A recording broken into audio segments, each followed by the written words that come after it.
It's hard to believe that in just one night, everything changed. A cultural icon like Queen Latifah, who has vocally opposed President Trump's policies, now faces a harsh reality from a force she never anticipated. For years, Latifah has been a powerful voice in Hollywood, unafraid to criticize what she sees as wrongs in the political arena. But today, on live television, she's no longer leading the debate. She's on the defensive. This is a clash between the past and the future, between old values and an ambitious new generation. This battle isn't just about politics. It's about a generation's awakening, a struggle for power between differing voices, and a moment where truth and reputation will determine who stands tall. Before diving into the story, comment where you're watching from, and don't forget to subscribe so you won't miss the latest stories. The dazzling stage lights illuminate every corner of the American Pulse studio, creating a dramatic, intense atmosphere. The audience sits in silence, anticipating every second of the confrontation. Behind the rows of spectators, television cameras operate relentlessly, capturing every reaction from the crowd. It feels as if the entire world is focused on this pivotal moment. The stage is divided into two halves. One side embodies the commanding presence and confidence of Queen Latifah, while the other holds the sharp, icy composure of Karoline Leavitt. Standing at the center of the stage, host Sarah Mitchell, with a steady and professional demeanor, welcomes the audience. Welcome to a special episode of the American Pulse. Today, we will witness a showdown between two forces, two voices facing off in an uncompromising debate. One is Hollywood icon Queen Latifah, and the other is Karoline Leavitt, a young, powerful politician. Sarah Mitchell offers a slight smile, then continues, her tone deliberate and cautious. So, let's kick off this showdown with a burning issue: criminal justice. Miss Latifah, you've said the Trump administration was indifferent to police violence and injustice in the justice system, especially toward people of color. Can you elaborate? Latifah stands tall, exuding the poise of a seasoned activist. Her voice rises and falls, full of emotion, as if recounting a painful story. The justice system under Trump was a stain. Police violence against people of color didn't decrease. Wrongful convictions continued to pile up. He did nothing to fix it, only standing behind a podium defending police, right or wrong. Black people like me, we live in fear every day, and Trump didn't care. Her words are like a spark, igniting applause from part of the audience, who raise their hands in agreement, feeling the sincerity in every syllable. Leavitt, with the calm of a warrior ready for battle, responds in a clear, forceful voice. Miss Latifah paints a grim picture, but it's missing a big piece: the truth about what President Trump did for justice. She steps forward lightly, her gaze sweeping over the audience, as if inviting them to listen. In 2018, Trump signed the First Step Act, a landmark criminal justice reform that reduced sentences for over 7,000 people, mostly people of color. He gave second chances to those abandoned by the system. She emphasizes each word, causing murmurs in the audience, with some nodding, drawn in by her persuasiveness. Latifah furrows her brow, her voice sharper. One law doesn't change the system. I see young people locked up for minor crimes, mothers losing sons to police violence. Trump just signed a paper for clout, not to address the root issues. Leavitt fires back immediately, her voice like an arrow hitting its mark. The root issues, Miss Latifah? The First Step Act wasn't just signing a paper.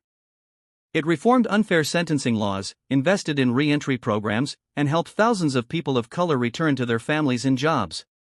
Trump took action. So, what have you done? She pauses, her eyes locked on Latifah, making the audience feel the pressure. A few begin to whisper, caught up in Leavitt's momentum. Sarah steps in, her voice keeping the show on track. Miss Latifah, do you have a specific example of Trump's indifference? Latifah leans forward, her voice brimming with emotion. I don't need examples on paper. I talk to people crushed by the system, people living in fear every time police show up. Trump didn't stand with them. He stood with power. Her words earn some applause, but the lack of specifics leaves some audience members quietly looking to Leavitt, awaiting her response. Leavitt smiles, a subtle but loaded smile.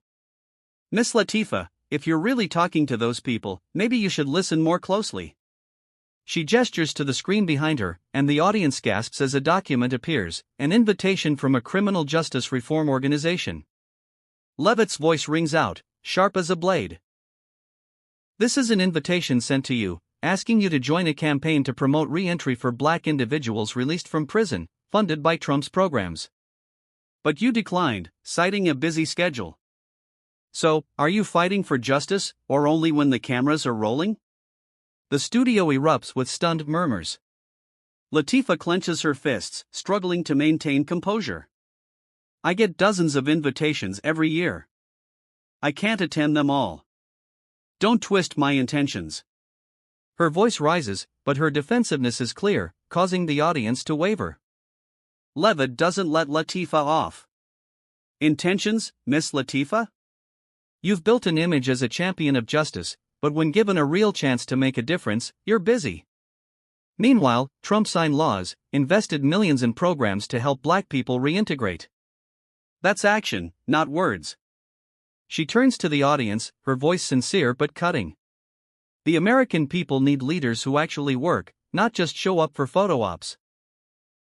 Latifah takes a deep breath, her voice calmer but still tense. I do my work my way, through music, films, and charity projects. I don't need to join every campaign to prove my dedication. Justice is a long journey, not a single event. Her words earn some applause, but the energy has cooled, as if the audience senses she's losing ground. Leavitt takes another step, her voice soft but like a piercing sword. A long journey is fine, Miss Latifah, but when you turn down specific opportunities to help black people while criticizing those who actually act, it makes people wonder, what journey are you on? The question lands like a punch, silencing the audience for a moment. Some begin clapping for Leavitt, while others whisper, drawn in by her sharpness. Sarah shifts gears, sensing Latifah's struggle. Miss Leavitt, did Trump do enough to address police violence, as Miss Latifah raised? Leavitt nods, her voice brimming with confidence. Trump did more than people give him credit for. He issued executive orders to improve police training and increase transparency in cases of violence. He also funded hundreds of millions for community programs to reduce crime without force. That's how you tackle the issue from the roots, not just from headlines. She glances at Latifah, her eyes seeming to ask, what's your solution? Latifah tries to regain ground, her voice stronger. Improve training? That's easy to say, but I still see black people dying at the hands of police. Trump didn't stand with us. He stood with the system. Her words spark some agreement, but the lack of data weakens the audience's response. Leavitt responds, her voice like a cold gust. Miss Latifah, if you really want to change the system, why not join campaigns like the one I mentioned? Trump worked to fix injustices, but maybe you're too busy with speeches to notice.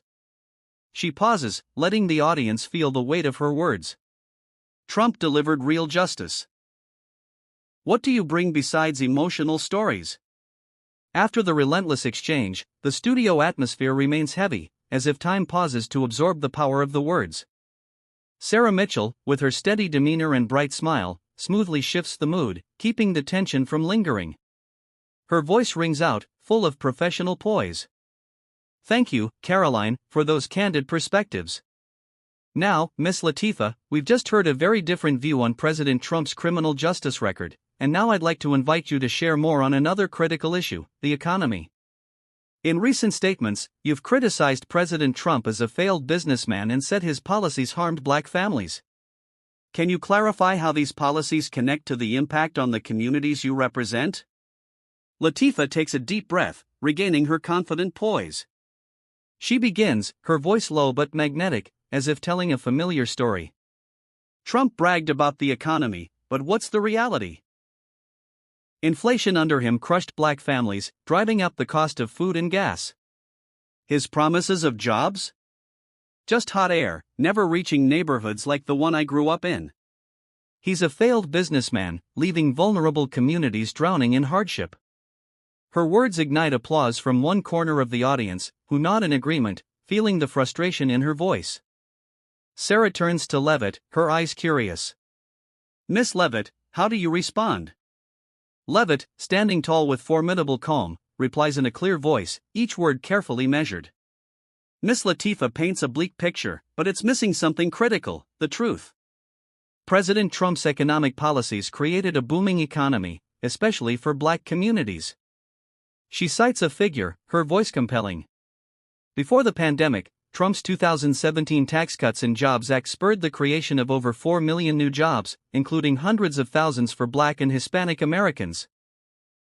Median household income for Black families rose 7.9% from 2016 to 2019. These aren't empty promises, they're real results. The audience murmurs, some quietly taking notes, while others exchange surprised glances. Latifah shakes her head, her voice sarcastic. Jobs? You say that, but I see single mothers struggling with bills, neighborhoods with no investment. Trump only helped the rich, not us. Leavitt fires back immediately, not giving Latifah a moment to breathe.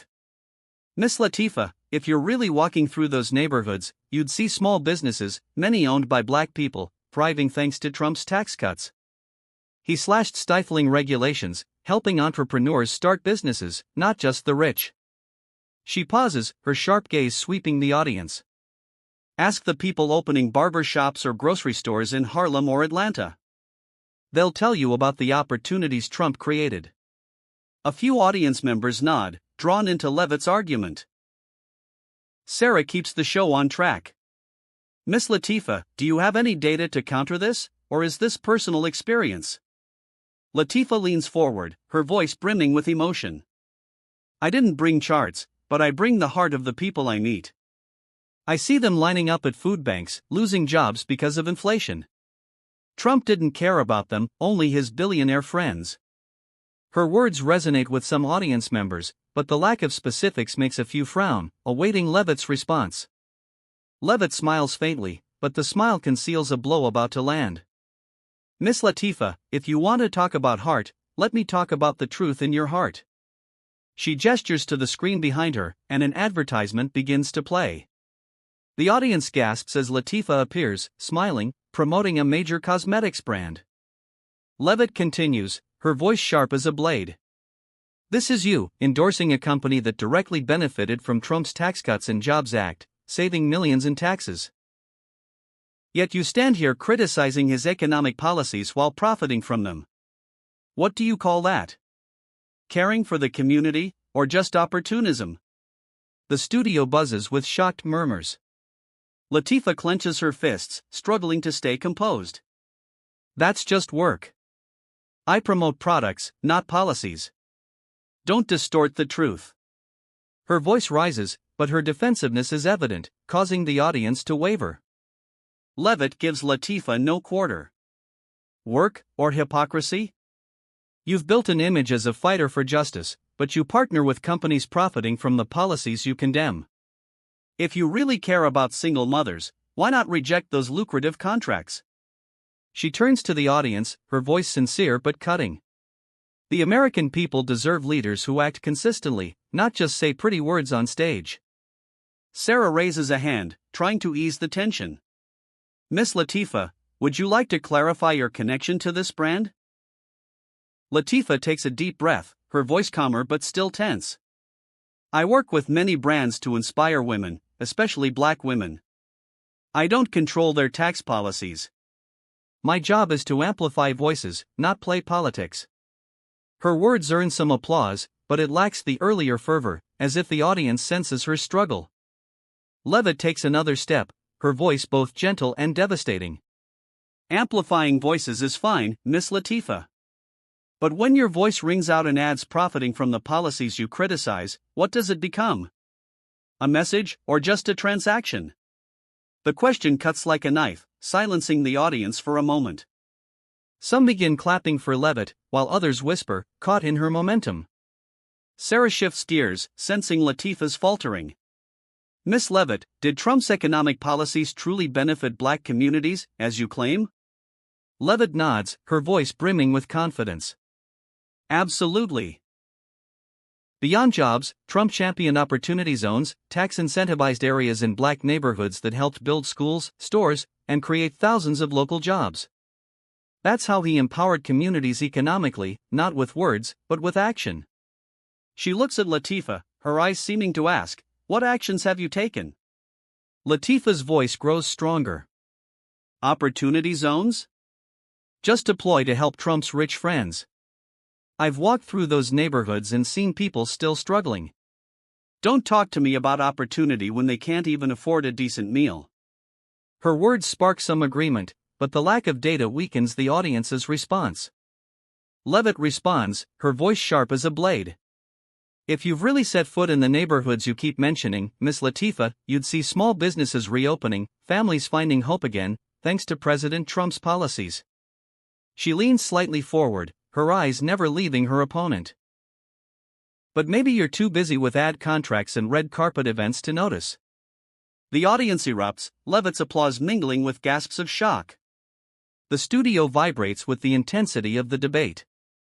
The audience, still buzzing from Karoline Leavitt's razor-sharp attacks, watches Queen Latifah, who, though maintaining a resilient front, betrays a hint of tension in her quick glance toward the crowd. Sarah Mitchell, the host, swiftly shifts gears, her voice ringing with authority to guide the room to a new topic. "It seems Trump delivered quite a bit, Miss Latifah. As you've previously stated, President Trump's rhetoric was offensive and divisive. You called his words unacceptable, deeply polarizing the nation. I'd like you to elaborate on the impact of those statements on our society. Are these words themselves part of the deep divide you've mentioned?" Latifah's voice rings out like a manifesto, each word chosen to strike at the heart. "Trump used words to divide us. He called immigrants animals, told women of color lawmakers like me to go back where they came from. Those aren't just insults. They're weapons, hurting black communities, fueling hatred. A president should unite, not rub salt in wounds."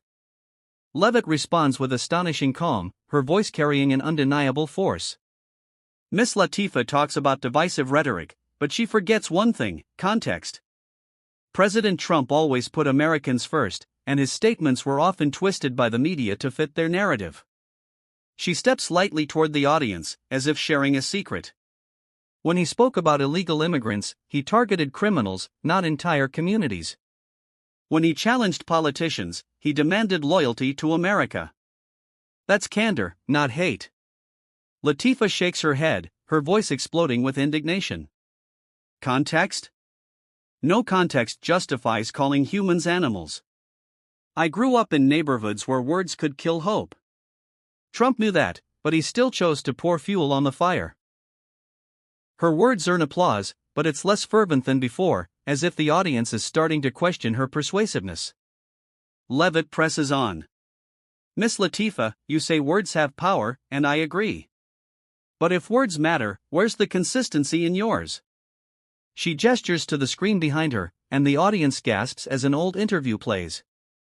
In it, Latifah laughs, defending another artist criticized for controversial remarks, saying, "Friends have to have each other's backs." Leavitt's voice cuts through like a swift blade. This is you, excusing a friend's harmful words because of friendship, but when Trump says something, you call it hate. So, do you judge based on justice, or just on who you like? The studio buzzes with stunned whispers. Latifah stands frozen, her hands clenched, struggling to stay composed. That's entirely different. My friend isn't the president, doesn't have the power to hurt entire communities. Trump has to be held to a higher standard. Her voice trembles slightly, her defensiveness clear, causing the audience to waver. Leavitt advances, her voice like a surging wave. Different, or just a double standard? You forgive your friends but condemn Trump for the same crime, words. If you truly care about justice, why not hold everyone to the same standard? She turns to the audience, her voice sincere but sharp. The American people want fair leaders, not ones who pick sides based on personal feelings. On X, posts explode. One user writes, Leavitt just landed a knockout. Latifah's got no comeback. Latifah takes a deep breath, her voice calmer but less convincing. I defended my friend because I know his heart. Trump's different. He uses words to divide, not build. I'm here for my community, not for myself. Her words earn some applause, But the energy has cooled, as if the audience senses she's faltering. Leavitt doesn't give Latifah a chance to breathe. Your community deserves honesty, Miss Latifah. But when you choose to forgive some and condemn others, you're not protecting your community. You're playing politics. She pauses, her eyes locked on Latifah. Trump may be blunt, but he spoke for the forgotten American workers, families needing protection. Who do you speak for, besides yourself? The question lands like a bomb, silencing the audience for a moment before erupting in applause for Leavitt. Sarah shifts gears, sensing Latifah's weakening position. Miss Leavitt, did Trump's statements ever go too far, causing unnecessary harm? Leavitt's voice is both soft and resolute. Trump was candid, and sometimes candor is misunderstood. But look at his actions. He cut taxes to help families, signed justice reform to give second chances, and secured borders to protect jobs. Those speak louder than any words. She looks at the audience, her eyes sincere. I grew up in New Hampshire, in an ordinary family. I know people need leaders who tell the truth, even if imperfectly. Trump was that leader. Her words resonate, some audience members nodding, feeling her authenticity. Latifah tries to regain ground, her voice rising, full of emotion. Tell the truth? Trump said things that hurt, that divided us. I've seen kids cry from discrimination, families live in fear because of his words. That's not leadership. That's irresponsibility. Her words spark some agreement, but the lack of specific arguments weakens the audience's response. Leavitt responds, her voice like a beam of light cutting through darkness. Miss Latifah, if words cause harm, then your inconsistency harms too. You condemn Trump but forgive others for their hearts. That's not justice. That's bias. The studio atmosphere reaches a fever pitch, the audience almost holding their breath. Sarah Mitchell, the host, senses the intensity with Latifah struggling against Leavitt's onslaught. Sarah shifts topics, her voice brimming with drama. Miss Latifah, in previous statements, you've called President Trump's immigration policies divisive. Today, can you elaborate on your stance? Latifah crosses her arms, trying to maintain composure, but her eyes betray a flicker of unease. Trump's immigration policies were a wrecking ball to black communities. His mass deportation plans tore families apart, targeting black and Hispanic people with cruelty. He built walls, not just at the border, but between us and opportunity. That's not leadership. It's cruelty in a suit. Her voice, no longer sharp, sounds slightly off-key. Leavitt steps forward, her movements deliberate, as if claiming the stage. Miss Latifah weaves a touching story, but it's fiction, not fact. President Trump's immigration policies protected American workers, especially black and Hispanic communities, who were stifled by illegal immigration. She pauses, letting the audience absorb her words, then delivers a precise statistic like a sword strike. Under Trump's first term, black unemployment hit a record low of 3.5% in 2019. Why? Because his border security measures protected jobs for legal residents. The audience buzzes, some exchanging glances, a few taking notes. Latifah lets out a soft laugh, no longer the scornful chuckle from earlier, but a self-soothing gesture. Numbers don't tell the whole story. Those deportations shattered families, left kids orphaned. You can't spin that into a victory. Leavitt doesn't flinch. Family unity matters, but so does fairness. Illegal immigration floods low-wage job markets, hitting black workers hardest. Trump's policies stopped that tide, giving opportunities to those who follow the law. Her voice is steely, daring Latifah to counter. The audience leans in, sensing the momentum shifting. Sarah interjects, her voice cutting through the tension. Miss Latifah, do you have any data to prove the harm to communities? Latifah hesitates, then leans into emotion. I don't need charts to see what I've witnessed. Families torn apart, communities fractured. Trump's policies targeted people like me. That's the truth. Her words resonate with some audience members, but others shake their heads, awaiting Leavitt's response. Leavitt seizes the moment, her voice erupting with restrained power. If we're talking about truth, Miss Latifah, let's look at your truth." She points to the screen behind her, where a grainy video appears. The audience gasps as it plays, Latifah, radiant, speaking at a corporate event for an immigration reform organization. Leavitt's voice rises, drowning out the murmurs. "This is you, isn't it, speaking at an event funded by donors who backed Trump's 2016 campaign? People who profited from his immigration policies. So, are you fighting for your community, or just cashing checks?" The studio erupts, whispers spreading through the crowd. Latifah's eyes widen, her composure briefly crumbling. "That's not what you think," she says, her voice strained. "I was there to inspire, not endorse anyone." Leavitt doesn't relent, stepping closer. "Inspire, or cozy up to the funders of policies you condemn? You can't play both roles."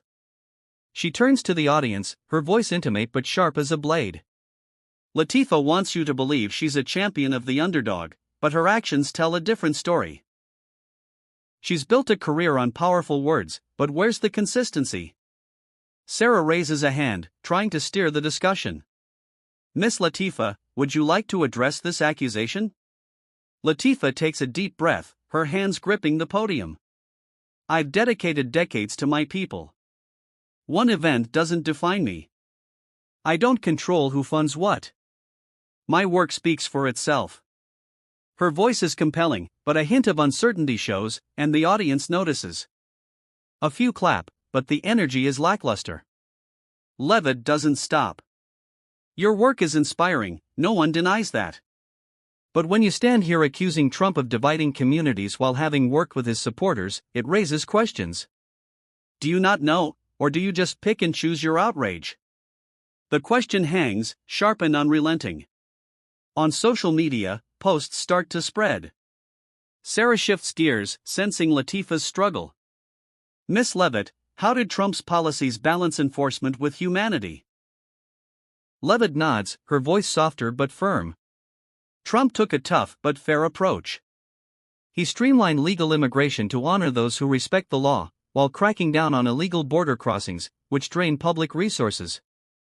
For example, his administration invested in job training programs for underserved communities, opening paths to prosperity. That's compassion, real results, not just words." She glances at Latifah, the implication clear. "What have you done?" Latifah tries to regain ground. "Humanity? Tell that to the families deported in the middle of the night. Trump's policies were rooted in fear, not justice. I've seen the pain firsthand." Her words spark some applause, but it's weaker than before, as if the audience senses her momentum slipping. Leavitt responds swiftly. "Pain is real, and it's tragic. But ignoring the economic cost of illegal immigration to Black families, Hispanic families, isn't compassionate. It's neglect. Trump's policies boosted wages for low-income workers by reducing competition from illegal labor. That's the truth, not emotion." She pauses, looking directly at Latifah. "If you care about your community, Miss Latifah, why not support policies that help them, instead of events that line your pockets?" The audience explodes, some cheering Leavitt, others murmuring in shock. Sarah raises her voice to regain control. "We're witnessing a fiery debate. Miss Latifah, would you like to clarify about that organization?" Latifah clenches her jaw, responding carefully but defensively. "I speak at many events to drive change. I don't vet every dollar of funding. Recipients. I focus on people, not politics." Her words sound rehearsed, and the audience's reaction is mixed. Some nod, but many whisper, skeptical. Leavitt concludes, her voice calm but devastating. "Inspiration is easy, Miss Latifah. But communities don't need stirring speeches. They need results. While you stand on stages telling stories, President Trump created jobs, secured borders, and brought safety to law-abiding citizens, including Black and Hispanic people." She pauses, her gaze boring into Latifah. "You speak well, but beyond the applause, what do you leave behind?" The studio falls silent. Leavitt's words don't need to shout, their precision and truth carry an undeniable weight. The audience, caught between outrage and admiration, remains glued to the stage, where Karoline Leavitt stands unyielding, like an unshakable mountain. Queen Latifah, though still projecting pride, can't hide the exhaustion in her eyes, her hands clenched as if clinging to a final shred of hope. Sarah Mitchell, the host, senses the decisive moment, stands, and says, "Both have delivered an uncompromising debate. Miss Leavitt, what do you want to say to close?" Leavitt's eyes sweep the audience, like an orator who understands their hearts. Her voice rings out, not loud, but razor-sharp, each word like a stone dropped into a still lake. "I'm here not to attack personally, but to defend the truth the American people deserve to hear. President Trump, though imperfect, fought for the forgotten workers, families, black communities. I've brought data, evidence, and real stories. And Miss Latifah," she pauses, her eyes locking onto her opponent, "you brought emotion, but emotion doesn't build jobs, fix systems, or unite a country." Latifah opens her mouth but only manages a shake of her head, her lips pressed tight. She steps back, her eyes scanning the audience for support, but she finds only a few sympathetic glances mixed with doubt. Sarah, sensing Latifah has no fight left, turns to her gently. "Miss Latifah, do you have anything to say?" Latifah takes a deep breath, her voice low, almost a whisper. "I stand here for my community, for those without a voice. I don't regret that." Her words are frail, lacking the fire that once rallied the crowd, and the studio grows quiet, as if everyone senses her defeat. Leavitt doesn't strike again, but her eyes say it all, the victory is clear. She turns back to the audience, her voice soft but powerful. The American people don't need flashy promises or emotional speeches. They need leaders who act, who deliver results. Trump did that, and I'm proud to stand here defending him. She finishes, raising her hand like a pledge, and the studio erupts. Applause surges, lasting seconds, while social media posts explode. One user writes, "Leavitt just redefined victory. Latifah is out of moves." Sarah steps to the center, her voice tinged with awe and admiration. "Leavitt, you've turned this stage into a battlefield of truth. Miss Latifah, thank you for your powerful perspectives." She turns to the audience, her eyes blazing. "This is a game-changing moment, and I think we all feel it." The audience rises as one, cheers echoing, mostly for Leavitt, who stands there, her eyes shining like a torch. Latifah quietly exits the stage, her figure shrinking under the lights without another word, only a slight bow, as if acknowledging defeat. Leavitt, in contrast, stands still, her gaze fixed on the audience, as if etching this moment into history. On social media, posts continue to spread. One user writes, "Karoline Leavitt just rewrote the rulebook, the new queen of truth." A few defend Latifah, calling her a victim of an unfair attack, but those voices drown in the storm of support for Leavitt. Sarah wraps up the show, her voice brimming with emotion. "Thank you to our incredible guests and audience for making tonight historic. The American Pulse will be back." As the studio lights dim, the storm from the debate between Karoline Leavitt and Queen Latifah spills outward, igniting media platforms and social media. Within minutes of the show's end, news reports and social media posts explode, making the event the focal point of public discourse. Leavitt, with her resounding victory, becomes a household name, while Latifah faces an unprecedented wave of controversy. Fox News quickly airs a late-night segment with the headline, "Leavitt crushes Latifah, a conservative star is born." Commentators praise her as a new flame of truth, comparing her to legendary spokespeople like Sarah Huckabee Sanders. Newsmax goes further, calling her Trump's sharpest weapon, highlighting how she used data and evidence to overshadow Latifah. Meanwhile, CNN and MSNBC cover the story with caution, acknowledging Leavitt's thorough preparation but criticizing her as overly aggressive. A CNN commentator writes, "Leavitt knows how to strike, but did she go too far in personally attacking an icon like Latifah?" Yet, even the critiques can't deny her impact. On social media, tens of thousands of posts flood in within hours. One user writes, "Karoline Leavitt just taught the world how to debate." Another viral post reads, "Latifah tried her best, but Leavitt is a logic machine." However, a few defend Latifah, arguing she was set up in an unfair fight. A post garnering hundreds of likes states, "Latifah stood for her community, but Leavitt turned her into a victim of politics." Still, these voices are quickly drowned out by the tidal wave of support for Leavitt, with memes and clips from the show spreading across the internet. At the White House, Leavitt returns to her office, still composed, but with eyes gleaming with pride. As she sits down, her phone rings. President Trump is on the other line. "Karoline, you're a star," he says, his voice brimming with excitement. "You showed the country what we're fighting for. Keep it up." Leavitt smiles, feeling the weight of responsibility on her shoulders, but confident she's fulfilled her role. Meanwhile, Latifah opts for silence on television but takes to social media to respond. She posts a brief statement: "I've always fought for my community, no matter who tries to twist the truth. Thank you to those still standing with me."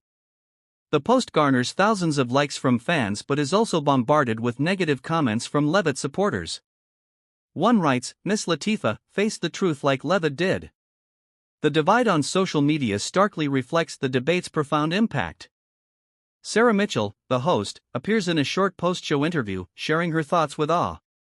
"I've seen many debates, but Leavitt raised the game. She didn't just win, she reshaped how we view truth in politics." Her words are widely quoted, cementing Leavitt's status as a phenomenon. The echoes from the debate at the American Pulse still haven't faded, but the stage lights have given way to the quiet halls of the White House, where Karoline Leavitt prepares for a new workday. Standing at the press briefing podium, she appears with a commanding calm, her sharp eyes reflecting the confidence of someone who's just etched her name into history. As reporters pepper her with questions about the showdown with Queen Latifah, Leavitt responds in a steady voice, each word carrying the weight of a proclamation. "I didn't go there to attack personally. I went to defend the truth the American people need to make decisions for their future." Her words silence the reporters for a moment, as if they're witnessing the birth of a new force in politics. Leavitt's story doesn't end at the studio. She's become an icon for a young conservative generation, wielding reason and evidence to challenge a culture of emotion and glossy narratives. On online forums, she's hailed as a guiding flame, someone who fearlessly took on giants like Latifah. A National Review analysis writes, "Leavitt didn't just win a debate. She redefined how conservatives argue. No need for noise, just precision." Even those who disagree with her views concede the power in how she weaponized truth. Meanwhile, Latifah chooses to step back from the spotlight, at least for now. Sources say she's focusing on music and charity projects, as if seeking balance after the televised battle. A close associate reveals she feels misunderstood but has no regrets about standing up for her community. Still, her silence on public platforms feels like an admission that Leavitt has dominated the narrative.